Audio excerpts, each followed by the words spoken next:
them and all of the Erev Rav, the Jews who never believed in anything but it, but they were drawn along by Moshe Rabbeinu. They were called the Erev Rav. They were just drawn in because of the success of Moshe Rabbeinu. The minute Moshe Rabbeinu disappears, and I mean the minute he disappears, he's 6 hours late, coming down from Har Sinai, and they say, let's make an Avodah Zarah. I guess we can't go back to Aries because Aries is done. So, it must be, it's time for the next one. And that was the golden calf. Who didn't participate? Women. All right. Each mazel represents what? A month. Get it? A month. That's why women were given Rosh Chodesh. Because they didn't buy into this business of the monthly mazals controlling the world. They said, we believe in HaKadosh Baruch Hu, and HaKadosh Baruch Hu is above all these mazalos. You cannot tell me that we just entered the realm of the next mazel shore of Taurus. No. We believe in Hashem, and that's why the gift of Rosh Chodesh goes to women. Number one. All right? Now, number two. Now I'm going to ask you a couple of questions. In 2 weeks ago, Parsha in Shmos, Moshe Rabbeinu is given signs. What are the 3 signs Moshe Rabbeinu is given? The what? The mater turns into a snake, and then what happens? Turns back into a mater. Then he's given the second sign, which is what? The tsaras, leprosy, here and out. And the third sign was turning water into blood. Okay. When he appears to Bnei Israel, he says, Hashem, I can't come empty-handed. I need to know 2 things. What's the name of Hashem? That these Jews will believe me, the Kenig especially, and I have to show them that I'm a Navi that I have access to something above nature. Emunah is above Teva. I got to show them something. So he says, eventually Hashem says, okay, Mazeh biyadecha, fine. And what is the name that Hashem tells him? At the sneh, and says, you're going to use this name when you go there and give the sign to the Jewish people. What's the name? Ekyeh Asher Ekyeh. Wait a second. What name should he have given him? Yud Kei Vav Kei. What is this name, Ekyeh Asher Ekyeh? And what does that have to do with those 3 signs? And why was that the first pitch to the Jewish people in Parshas Shemos? By the way, when Moshe goes to Paro the very first time, think carefully, does he show him the 3 signs? The first time he goes. No, he doesn't. He just says, Hashem said, send the Jewish people out. And what is Paro's reaction? Who is this Hashem, this name that I should listen to him? And he adds on to what? The shibud of the bricks not having any teven to make the bricks.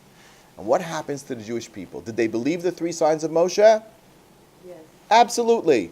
And he used the magic phrase, which is what? Pakoid yifkod. Pakoid yifkod, right? But then what happens to them the minute they don't have kasha anymore?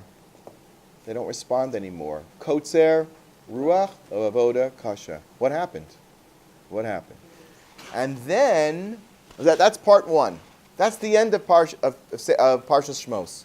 Va'era begins a different name. It says, Vayidaber Elohim Moshe Vayomer Elav Ani Adonai Yud Kei Vav Kei. And he says, listen, I'm giving you something more than the Avos God.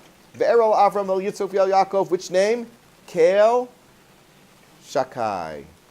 Kel Shakai. And the Ramban explains that it means that Hashem has the power to interrupt the constellations. He can interrupt it. Okay? However, Shmi Yud Kei Vav Kei Lo Nodati Lahem. First of all, if you look in Bereshit, you're going to see Hashem's name Yud Kei Vav Kei all over the place, and they definitely did know it. So Rashi says it doesn't mean they didn't know the name Yud Kei Vav Kei, they just never saw everything come to fruition. So what's the difference between a name Ekyeh Asher Ekyeh, okay, and the full name Yud Kei Vav Kei? Now the Maharal of Prague and others say that one is a derivative of the other. In other words, the pre-Yud Kei Vav Kei is Ekyeh Asher Ekyeh. The full Yud Kei Vav Kei comes after that. Let's explain what this means. Okay? Ekia asher ekia, Rashi says, means Imo anochi be-tzara. I will be with the Jewish people in their golus and in their tsaras, so that they will not be consumed. Just like what will not be consumed? The sneh, the will not be consumed. Hashem will stay with us. But Yud Kei Vav Kei is something much more. Listen to what it says in the pasuk. The 4 promises are said only after the name Yud Kei Vav Kei are coming to fruition. Hotzeisi eschem mitachas sivlo Mitzrayim, itzalti eschem evodasam, ga'alti eschem, you'll have a geula, bizro and a tuya of shvatim gol. Not just any geula. Not geula through natural means. A geula that will include zroya netuya, an outstretched hand. Right? It was shvatim gedolim with the makos. V'lakachti eschem li la'am, you will be married to me. Like kicha. Kicha means to marry. V'yadatem ki ani Hashem, and we'll have an intimate knowledge of Hashem. And then I'm going to bring you to Eretz Yisrael. What was the change between Ekia, Asher Ekia, and the name of Yud Kei Vav Kei with the 4 promises of Geula? So this is what I want to tell you. The Geula can happen one of 2 ways. And the Gemara in Sanhedrin outlines this very clearly. And these 2 processes are the difference between Parshas Shmos, and then Parshas Ye'era, the first 7 makos, and then going into Beshalach and the real Yitzias Mitzrayim. The Jewish people can hasten the Geula through what? Through tshuva and through natural means. They do not need miracles for Mashiach to come. In fact, the Rambam says Mashiach could be a normal phenomenon. It just means that there's no Shibud Malchios, that the Goyim are not in charge of us anymore. Where do we have an example of tshuva that brought Klal Yisrael back and led to the rebuilding of a Beit HaMikdash? The Purim story. Mordechai and Esther. What did they do? What was their medium? What did they do to make their miracle happen? They organized the Jewish people to do tshuva, to gather together with Achdus to do tshuva on the 2 fives, Ben Adam Lechavero, and also Ben Adam Lamakom.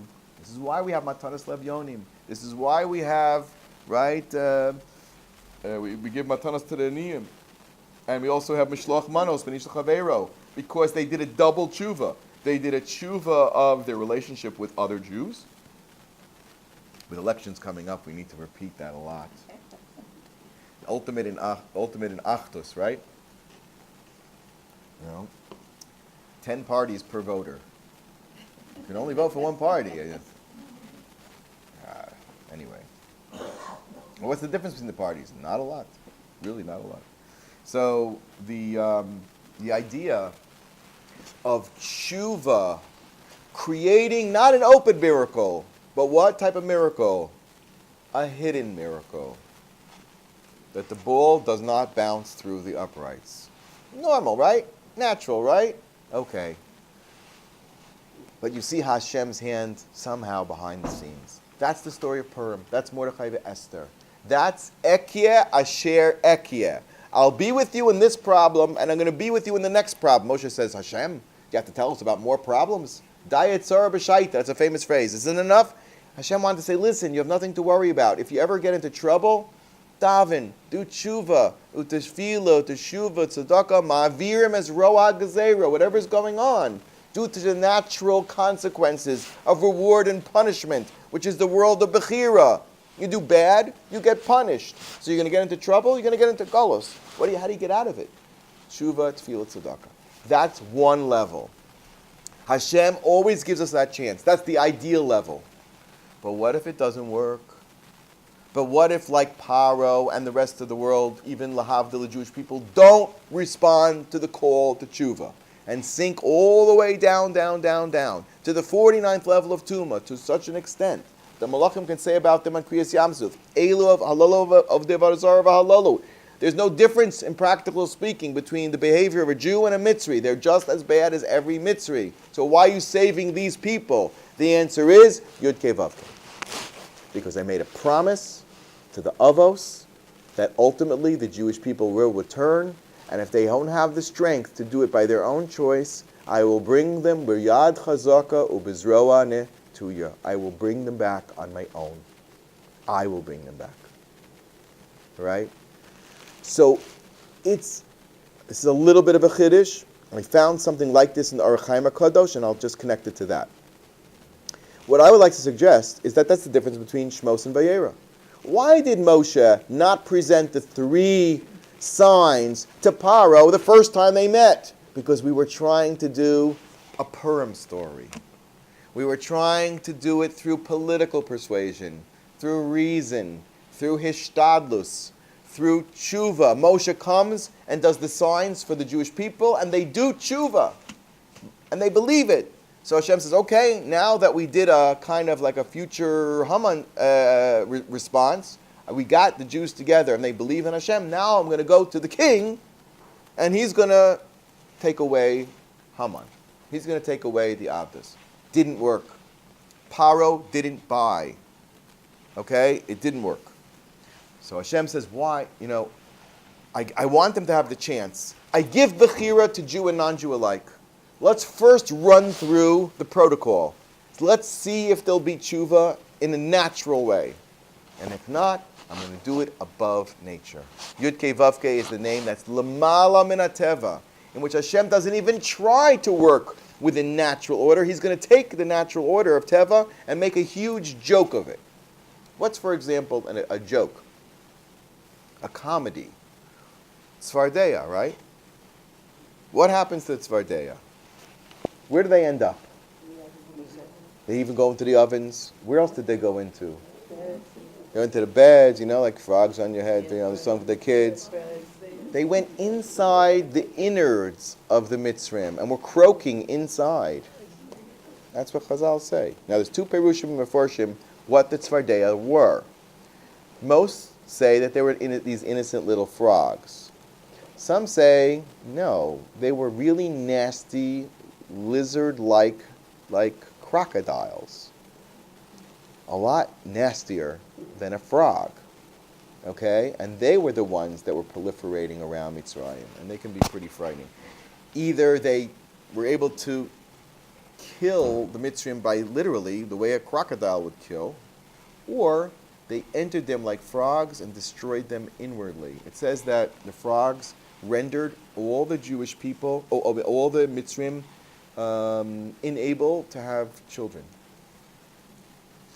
Why? Everything mida kedeged mida. What did the Mitzrayim do to the Jewish children? They killed them. Where did they throw them? Into the Nile. What are the first 2 makos? The blood of the Nile. By the way, the pshat that we saw last week I found from the Lubavitcher Rebbe. Remember we said last week that Batya came lirchotz al hayur, right? She came to wash herself, and I suggested that she was a balas tshuva at that point. She came to save the Jewish babies, right? And it was like a bris milah. She was taking away, right? It says that tishlach es amasa. She stuck out her hand, but that's another name for a reproductive physical part of the body. And then vatachmol. She did like a bris milah. Chet mal. She took away the evil of Mitzrayim, and she says, I'm going against Paro. Paro is the Orla, right? Even the word Paro, rearrange the letters. What do you get? Another figure who turned their back. Orpa. The opposite of the Gioris is to turn your back. And who does she reproduce and create? Goliath, the ultimate Plishti. And the Plishtim were Arelim. If you look throughout Tanakh, David HaMelech calls the Plishtim Arelim. They're the opposite of the bris of Kedusha. And I mentioned to you, if I did, that David kills Goliath with the sword, and from that point forward, bris milah is performed with a metal knife, whereas up until then it was done with a sharp stone.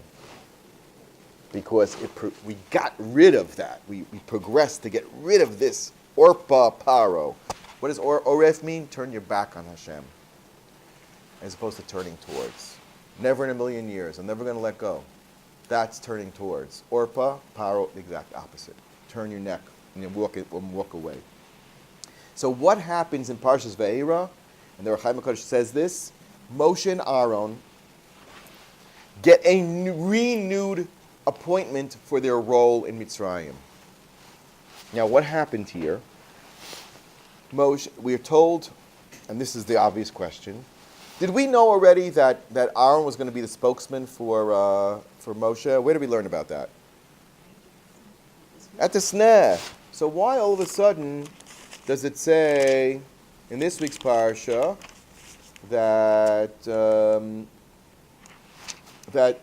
Moshe is going to be Pasuk Perek Zayin Pasuk Aleph. Vayomer Adonai el Moshe Re'ei natzatzicha la'Elohim leparo. You're going to be the strong power against Paro. V'Aaron achicha yeh neviecha. And Aaron will be your, he says here in Meturgaman, he's going to be your translator.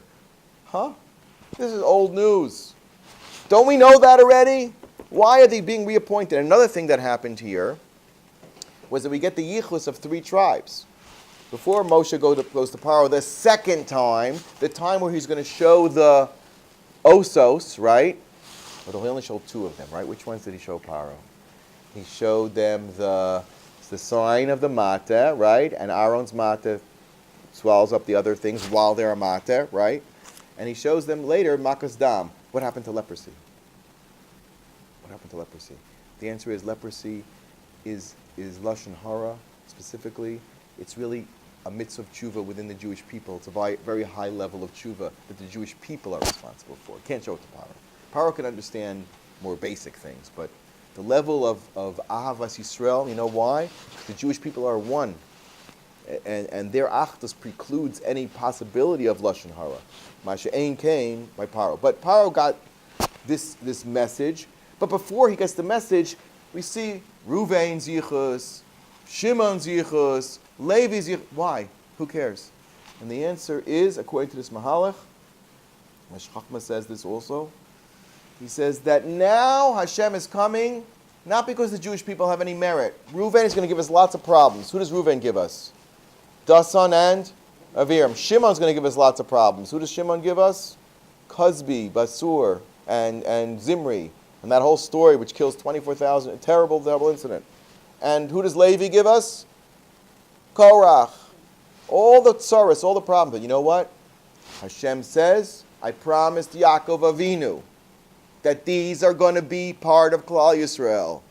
So now that I'm operating in Yud Kei Vav Kei mode, we can now redeem Reuven, Shimon, and Levi, because even if they won't redeem themselves through tshuva, right, I'll help them do tshuva. I'm going to put Reuven on the other side of the Yarden. He won't create any problems over there. I'm going to take Shimon and put him under the supervision of Yehuda, and he's going to be a teacher and wander around, and he's not going to be busy himself with making wars. And Levi, I'm going to take all of his kenos, and we're going to turn it into the service of Hashem, like Pinchas. Rearrange them, keep them in, because Hashem promised that they would be part of the Jewish people, and that's got to happen. That's the difference. So now he's ready to show the signs to Paro, because now it's no longer about the Jewish people's tshuva. It's about the miracles of Hashem that are going to bring the Jewish people back to tshuva. How? By showing them the supernatural power of Hashem, the power that's above the Teva. That's what Forshim say here. I'm using Paro, and that's why it says Vanich Batis Le Paro. The last 5 makos, I'm not even giving Paro a chance, because I need to have the Jewish people do tshuva. How? By me showing them clearly that I'm here. By showing them that I'm coming by myself to slaughter the Bechor of Mitzrayim that they were so terrified of, that they thought was all powerful. I'm going to take care of it myself. Hashem is coming himself. Ani v'lo malach, ani v'lo saraf, ani. That's it. So that is the difference. So, in summary, I just want to say this, that the transition now that we're in these parshios are that Hashem is creating miracles, events in the world. Listen carefully. Punishments to his enemies in the world. For what purpose? So the Jewish people should yiru v'yishmu and do tshuva.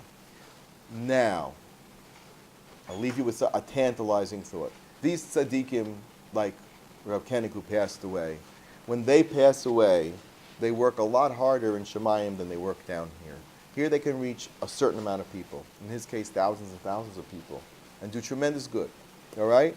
All those birthright ladies that come and see Tarzan, all his schus, now the last project of his life that he gave, my friend is in charge of it, to build the ultimate library of Torah, incorporating every book that is of the oral Torah, and including the rabbis who had conflicts. And he said, we have to unify the world of Torah. And he said, we have this project to build a massive tower of wisdom and bring Jews, men, and women. Look at your tradition. Look how incredible it is. Look how amazing it is. Look how huge it is. Get involved, study Torah, observe Torah. The last ultimate Kiruv project. It's the mikveh for the ladies and the Sifriyah for the men. The Sifriyah is a work in progress. I saw it. And there they put the Baal Shem Tov next to the Vilna Gaons. You know, and all the big machlokasim, they put one next to the other. And they put Satmar next to Lubavitch.